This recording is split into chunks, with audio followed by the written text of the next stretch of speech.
I, John Fitzgerald Kennedy, do solemnly swear. I, Lyndon Baines Johnson, do solemnly swear. I, Richard Billhouse Nixon, do solemnly swear. That I will faithfully execute the office of President of the United States. I, William Jefferson Clinton. I, George Walker Bush, do solemnly swear. Preserve, protect, and defend the Constitution of the United States. So help me God. Congratulations, Mr. President.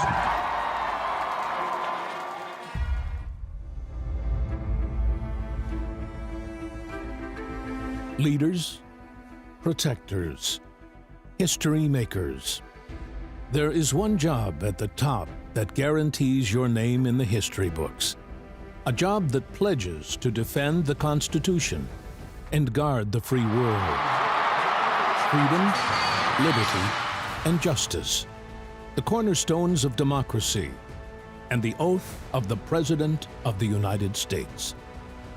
Throughout the storied history of this great nation, many presidents have left their mark from this high office, and the actions they take decide the fate of millions of Americans. The personalities and gestures of each become part of their impenetrable legacy. Join us as we take an in-depth look at the journey and legacy of some of the most influential people in the history of humankind. These are the presidents.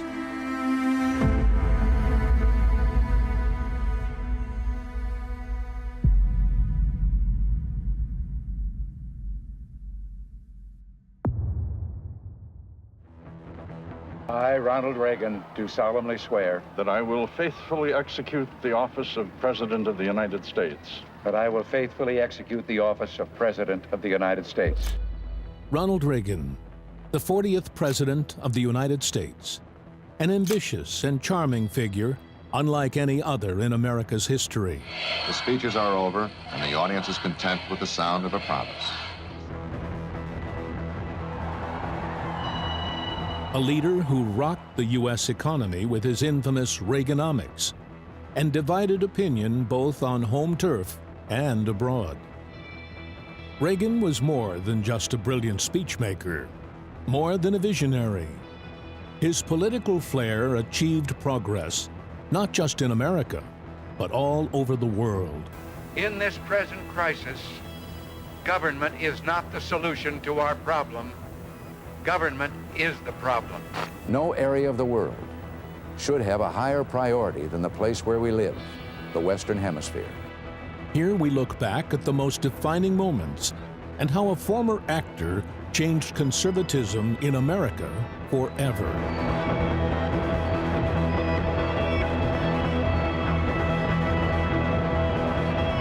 How high is the price of freedom, but also how much it is worth, that price?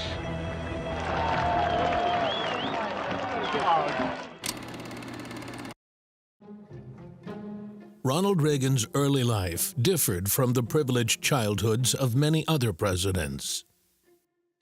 Reagan was born on 6th of February, 1911, in a commercial building in Tampico, Illinois.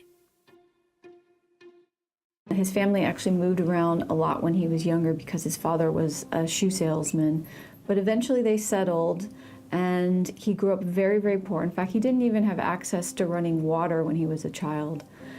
His father was an alcoholic and quite a difficult person, but he got along really well with his mother, who was considered to be really sweet and generous.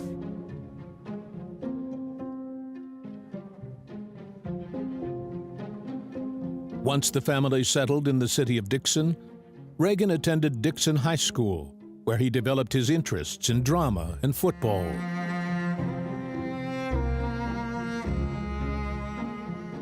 Reagan would go on to attend Eureka College, where he threw himself into sports, drama, and campus politics societies.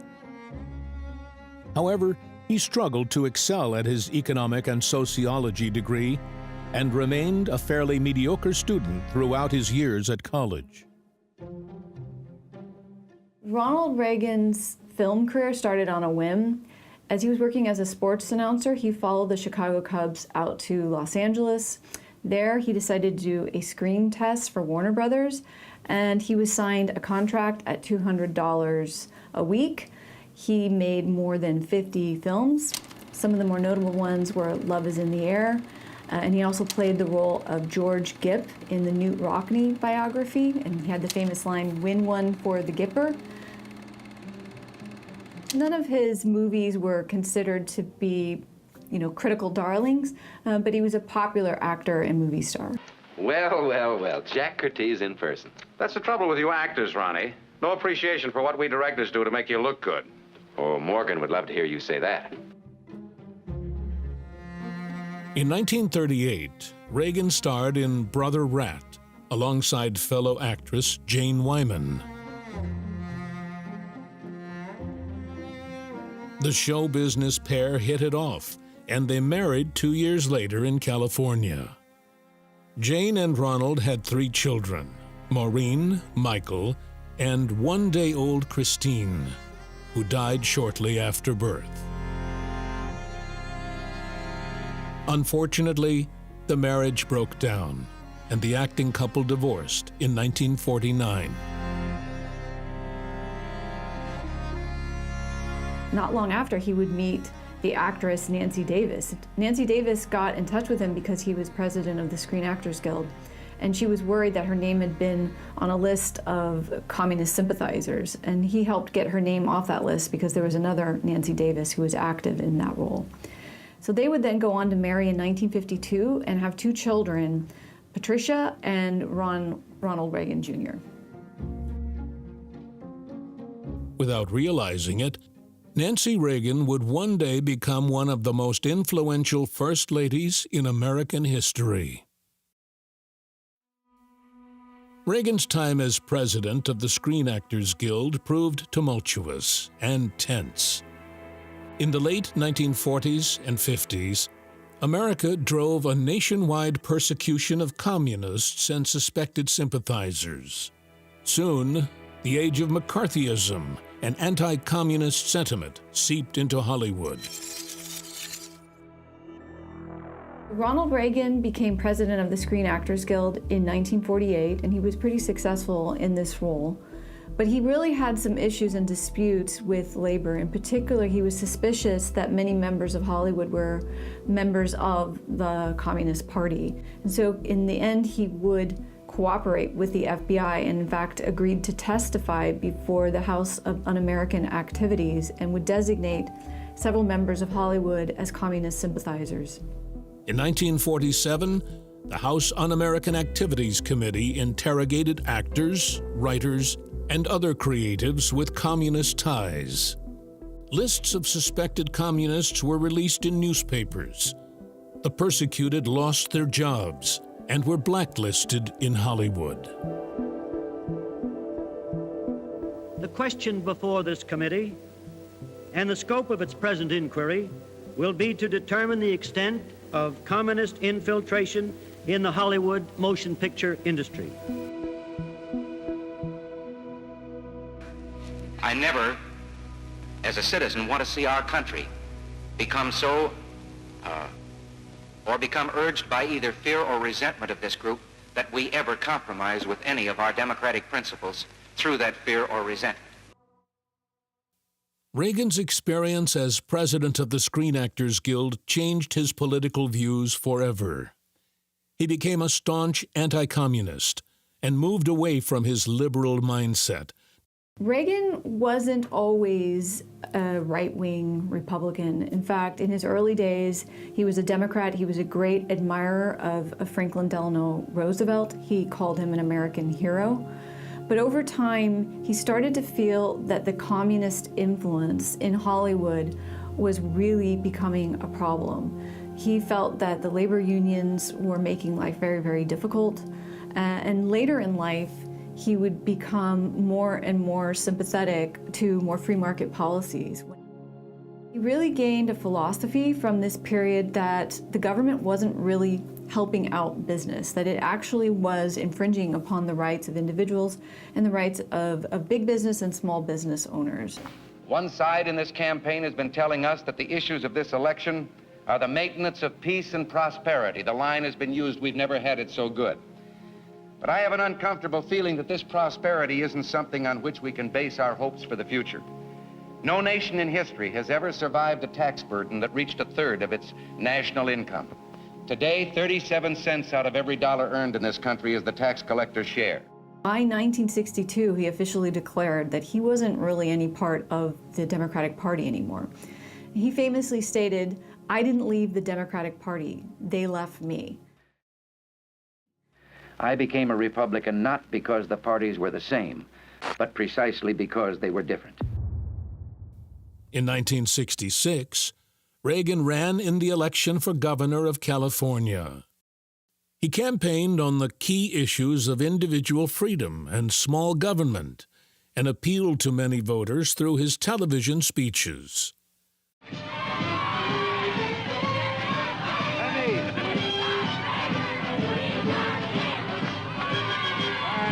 Listen, I know that you've already met the members of our team and your new senatorial candidate, Bob Stevens. And I think it's wonderful that Chuck Connors would come along because the manner in which the other team has been campaigning, it's time that some people were reminded that actors are people. Reagan defeated his opponent, Pat Brown, to become governor of California from 1967 to 1971.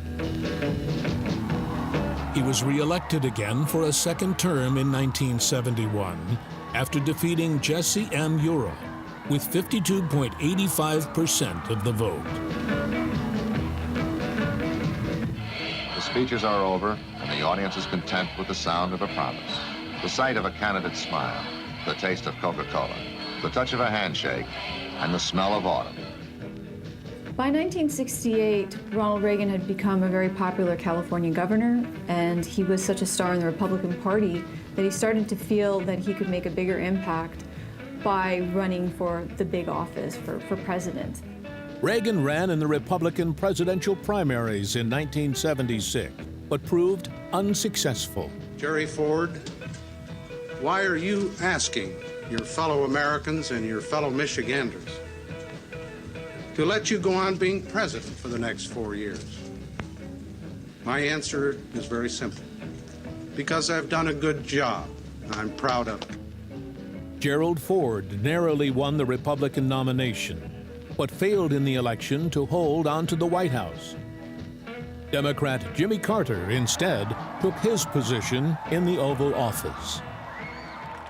Let us learn together and laugh together and work together and pray together, confident that in the end we will triumph together in the right. 1980 turned out to be a very different story for Reagan. The 69-year-old Republican won the eyes and ears of voters. He was soon on track to become the 40th president of the United States. In 4 years, Mr. Carter's administration has managed to alienate our friends in the hemisphere, to encourage the destabilization of government, and to permit Cuban and Soviet influence to grow.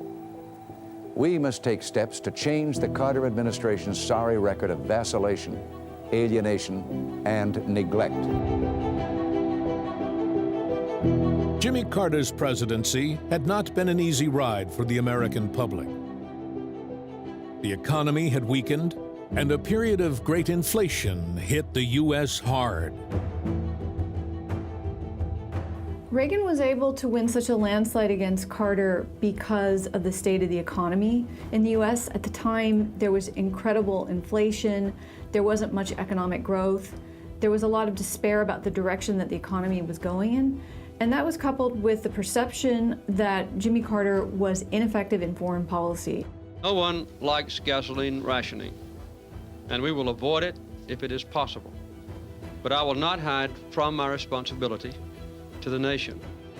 The incumbent president not only faced domestic issues, but also problems abroad. In 1979, 52 American diplomats and citizens were held hostage after a group of militarized Iranian students took over the U.S. Embassy in Tehran.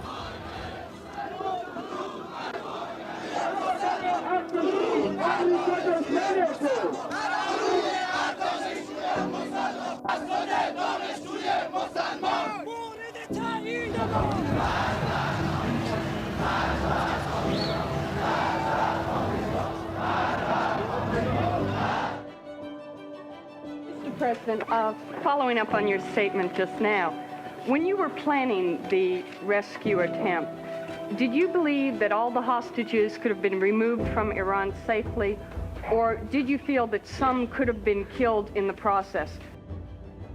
The Iran hostage crisis dominated the final 14 months of Carter's presidency.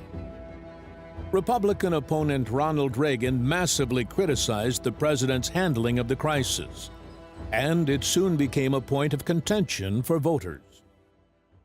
My criticism, I don't mind criticizing what has been done. And frankly, I don't think the president has done anything that he couldn't have done 5 months ago. In 1980, Ronald Reagan's dream of reaching the highest office in the land came true. Reagan won a decisive victory, claiming 44 states and 489 electoral votes. His Democrat opponent, Jimmy Carter, lost re-election in a landslide defeat. The Reagan era came crashing through the doors of the White House, and nothing could stand in its way. Reagan came in his plain-speaking, affable way, communicating to the public, and he was known as the great communicator. And he was able to really resonate that he could make a difference. I, Ronald Reagan, do solemnly swear that I will faithfully execute the office of President of the United States. That I will faithfully execute the office of President of the United States. Carter's unpopularity and poor economic performance opened up an opportunity for Reagan to inspire new hope, and he used his inaugural address to promote small government policies. Reagan spoke about the U.S. as a country that had great potential, and he tried to communicate this idea that individuals have the power to create their own destiny, and that the individual could achieve great things. In this present crisis, government is not the solution to our problem. Government is the problem. Only 2 months into his first term, Reagan faced an attack on his life. There has been an assassination attempt on President Reagan. The president has been hit. He has a wound, we believe, in his upper shoulder. John Hinckley Jr. fired 6 times at the president outside the Washington Hilton. The bullet struck Press Secretary James Brady, police officer Thomas Delante, and Secret Service agent Tim McCarty. Whilst escaping the scene in the president's limousine, Secret Service agents and staff noticed blood coming from Reagan's mouth. Hinckley had shot the 40th president in the lung. The president recovered in a local hospital and luckily survived what could have been a fatal gunshot wound.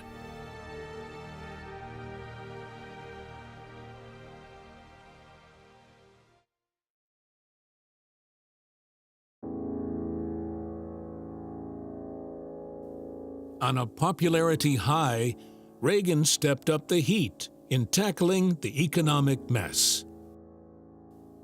Ronald Reagan developed a set of neoliberal reforms named Reaganomics, which pushed for lower taxes, deregulation, and free trade. Yesterday, as you know, I had an opportunity to meet with the nation's governors, and they all recognize that this program will require some belt-tightening, but many of them also agreed that only if our government grows less will our economy grow more. And finally, I'm pleased that this morning, Senators Pete Domenici of New Mexico and Fritz Hollings of South Carolina are together introducing a reconciliation resolution in the Senate so that the Congress can begin speedy and earnest deliberation on our proposals. Reagan is known for Reaganomics, which was this economic strategy or set of policies that included trying to encourage economic growth, trying to curtail inflation, cutting taxes, cutting social spending, but increasing defense spending. However, Reagan's reforms more greatly benefited the rich, rather than those at the bottom of the economic. The policies targeted social and welfare programs, leaving many Americans financially desperate and plunging deeper into poverty. What was meant to create more individual freedom, in fact, made America even more unequal. Because Reagan believed that government was the problem, and that it was really impeding on the spirit of the individual. You saw there was not just huge tax cuts, but also huge cuts in government regulations. And that really allowed the banks to do whatever they wanted to do. And they ran amok with all kinds of loans, sometimes very high-risk loans that we had never really seen in the US before.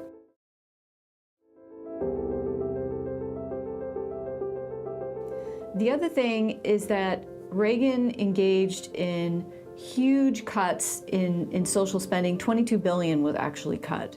And in particular, he was going after programs that supported the poor. This meant support for food stamps, support for low-income housing. In fact, housing was probably the area that he honed in on the most. And this would, of course, lead to 1 million people becoming homeless because they didn't have the support coming from the government. Reaganomics did show a level of success in some areas. Reagan ultimately stopped the economy from spiraling out of control and influenced future political leaders to adopt a similar strategy. The 40th president not only faced huge problems at home. In the early 1980s, tensions between the U.S. and the Soviet Union increased. Reagan urgently needed to tackle the overseas challenges head-on.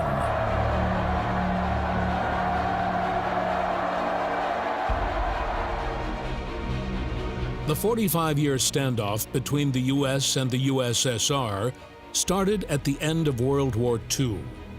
Soon after the surrender of Nazi Germany in May 1945, the rocky alliance between the U.S. and the Soviet Union began to unravel.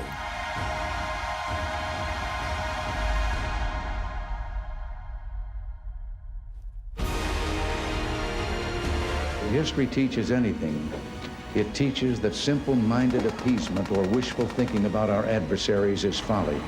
It means the betrayal of our past, the squandering of our freedom. To ignore the facts of history and the aggressive impulses of an evil empire, to simply call the arms race a giant misunderstanding, and thereby remove yourself from the struggle between right and wrong and good and evil.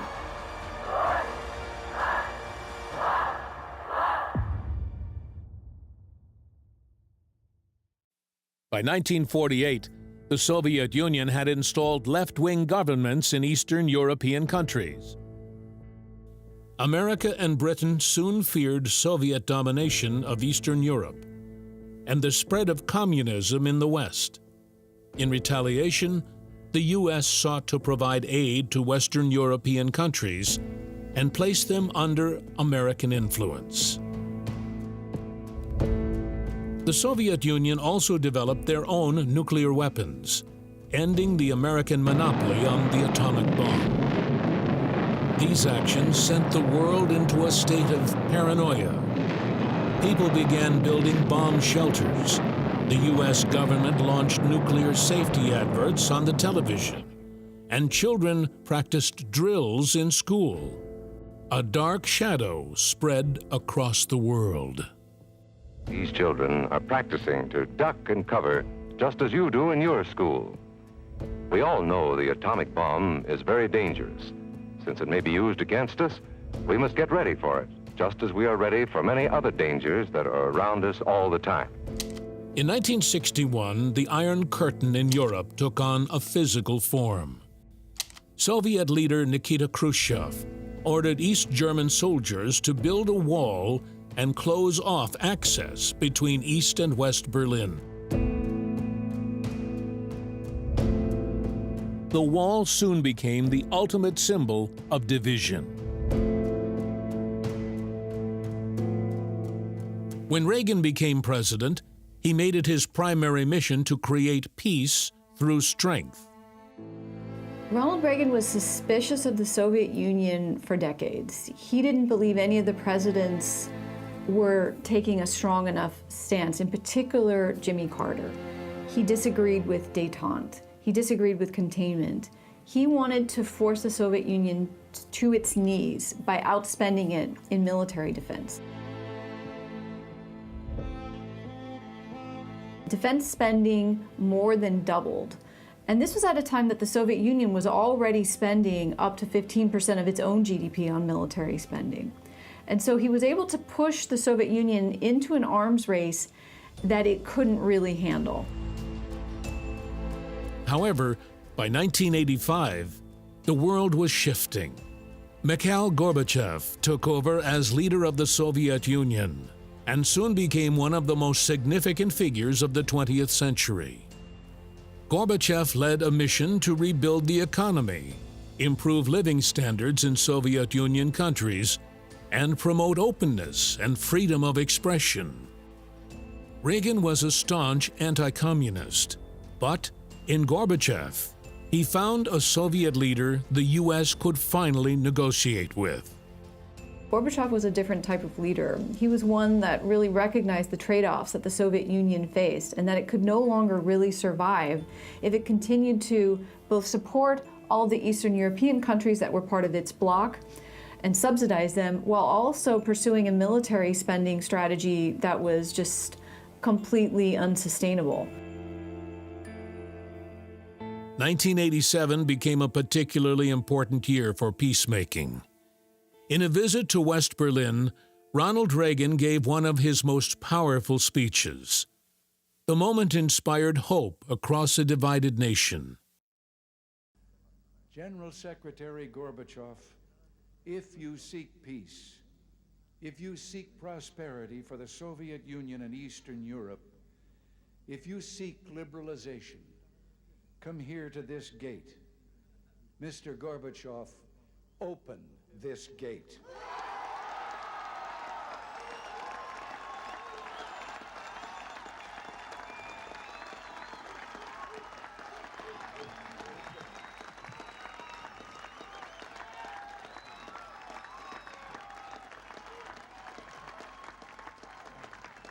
Mr. Gorbachev, Mr. Gorbachev, tear down this wall.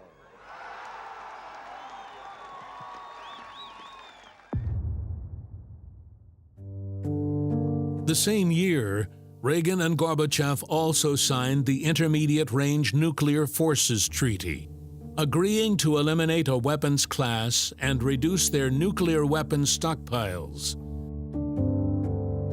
An historic and profound moment on both sides. I will sit down with the Soviet Union for as long as it takes to negotiate a balanced and equitable arms limitation agreement designed to improve the prospects for peace. To succeed at arms control, however, we must first be honest with ourselves so that we can be convincing with the Soviets.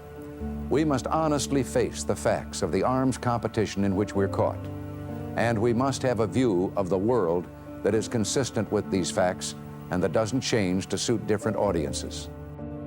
Despite critical debate, Ronald Reagan's strength, courage, and prophetic speeches helped push the world towards closing the door on the Cold War.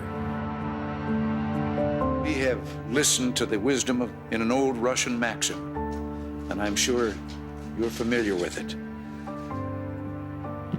Mr. General Secretary, though my pronunciation may give you difficulty, the maxim is, doverjai no proverjai, trust but verify. Назначение этого... На каждой встрече вы это повторяете.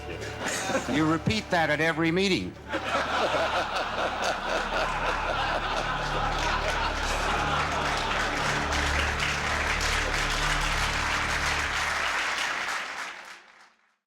Human immunodeficiency virus, HIV for short. They are engulfed by phagocytes, but they are not destroyed. And they go on to attack the cells that produce antibodies, leaving the body defenseless.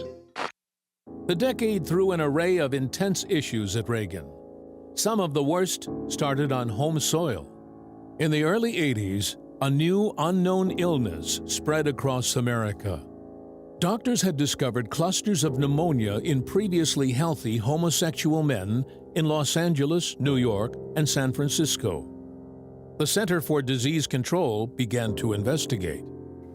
When AIDS hysteria was starting to take over the nation, the US government initially thought that this was a disease that was really only affecting certain groups, that it didn't really prioritize whether it be drug users or homeless people or hemophiliacs or homosexuals or immigrants.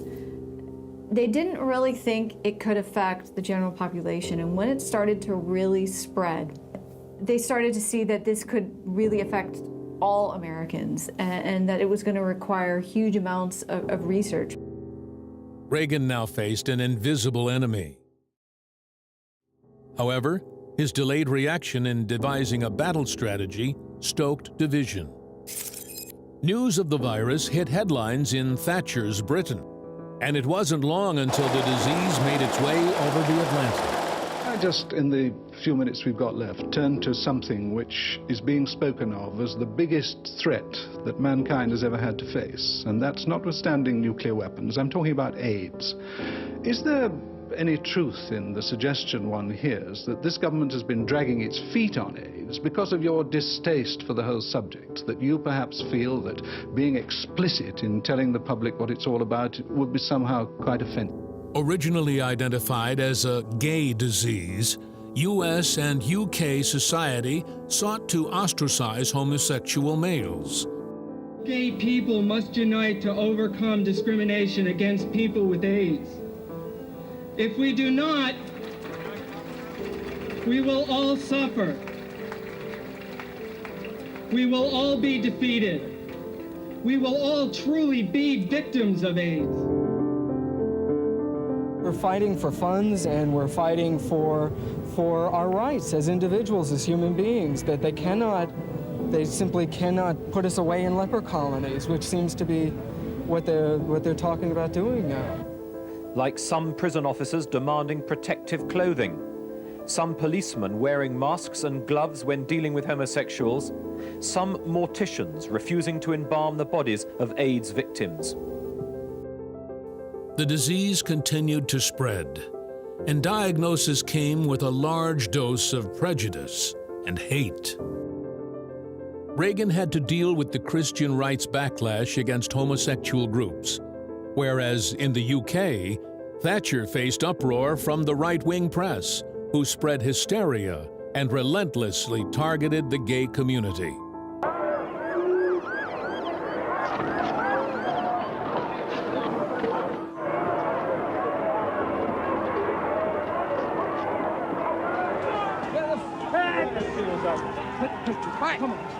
The one difference, though, was that the campaign of the Thatcher government was more pragmatic. She wasn't saddled with some of the elements of the Christian right that was part of the Republican Party in the US.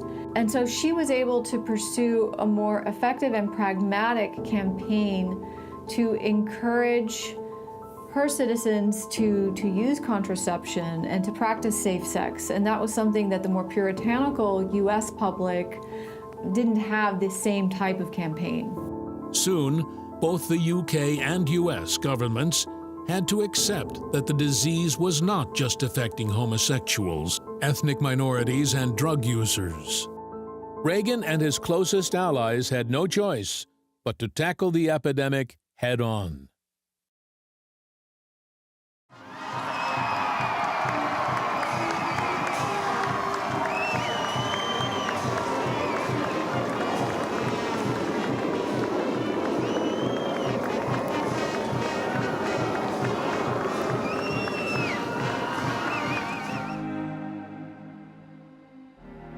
The end of Ronald Reagan's presidency showcased huge changes in American society.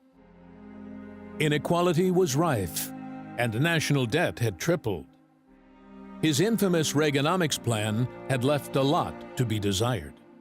When Reagan left office in 1989, the U.S. was changed forever. I mean, one of the biggest changes was the fact that the U.S., ideologically speaking, had moved to the right. Conservatism had been revived.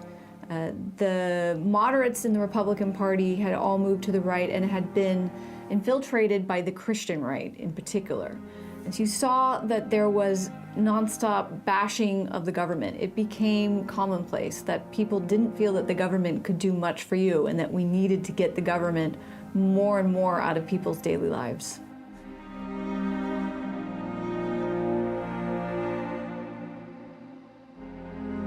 The legacy that Reagan left behind really depends on who you're asking. So today, he's very popular. You have 75% of Americans that view him fondly. When he left office, he had an approval rating of 53%. But in the end, he moved the party to the right. It became more conservative with a capital C. It was more in favor of extreme policies that have shifted actually American political culture as well. But maybe you and I have done better than we know, those of us who talk of conservatism. Because the great majority of the people today believe with us. They may not be able to put a label on it, but their approach to the various policies of government is the same as ours. We see that historians feel that his Reaganomics policies didn't work, and you saw that in addition to a pervasive homelessness problem, pervasive problems in urban areas that have never really recovered, we had huge increases in income inequality.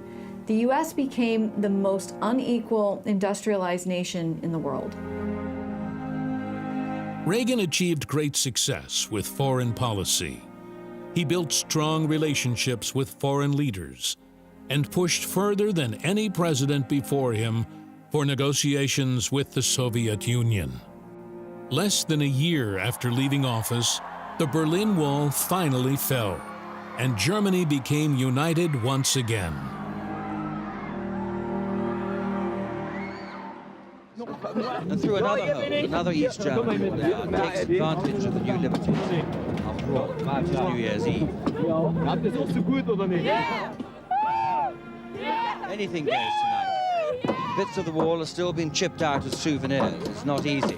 For the young, the sparklers of the attraction. They'll just know when they're much older that they were here for this historic moment.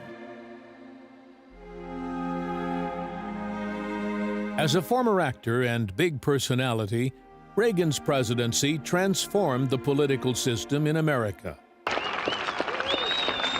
Reagan charmed the U.S. public from start to finish, and his time in office no doubt opened up a gateway for future celebrity presidents like Donald Trump. I've never said I'm a perfect person, nor pretended to be someone that I'm not. We will make America great again.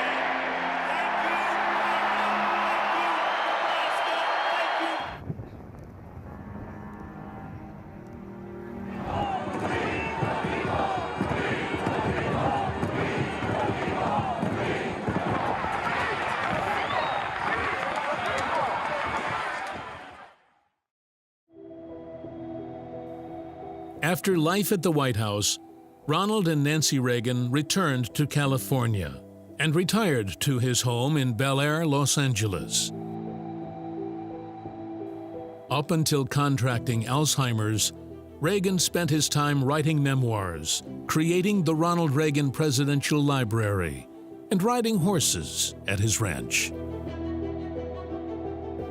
In 1994, Reagan decided to publicly announce his diagnosis with Alzheimer's to help raise awareness of the illness.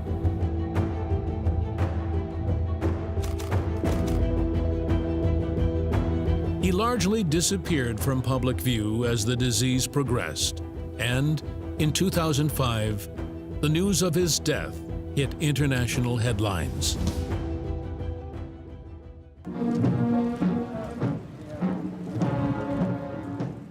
It's an outburst of pageantry which has America entirely in its grip. A nation which did away with royal pomp and circumstance, savoring this moment, celebrating the embodiment of the American dream. And beneath the Capitol dome, the lying in state. The president's lieutenants and supporters gathered round, serving now as then. He once said, "There's no question I am an idealist," which is another way of saying, I am an American. People from across America traveled to Washington, D.C. to say farewell to a much-beloved public servant. Former Prime Minister Margaret Thatcher and Soviet Union leader Mikhail Gorbachev also attended, paying their respects to a once great ally and close friend in the political world. And not only with Americans. Just a few minutes ago, in walked that other giant of the late Cold War era, Mikhail Gorbachev, the final president of the country that Reagan had called the evil empire. Together they had shared so many dramas and written so much history.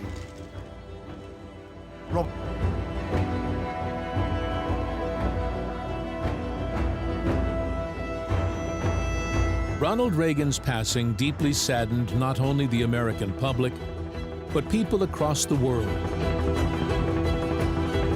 An era of big political players seemed to be quietly slipping away.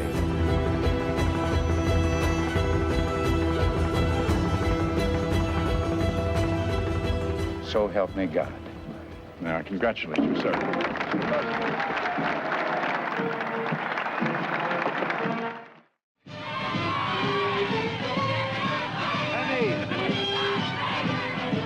I never in my life intended or believed that I would ever have a desire to run for office.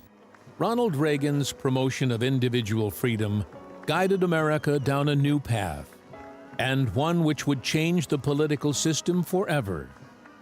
His infamous Reaganomics failed to reach high success levels. However, Reagan's actions during the Cold War helped push back the Soviet Union, save millions of lives, and ultimately alter the course of the world. We seek neither confrontation nor conflict, but to avoid both, we must remain strong and determined to protect our interests.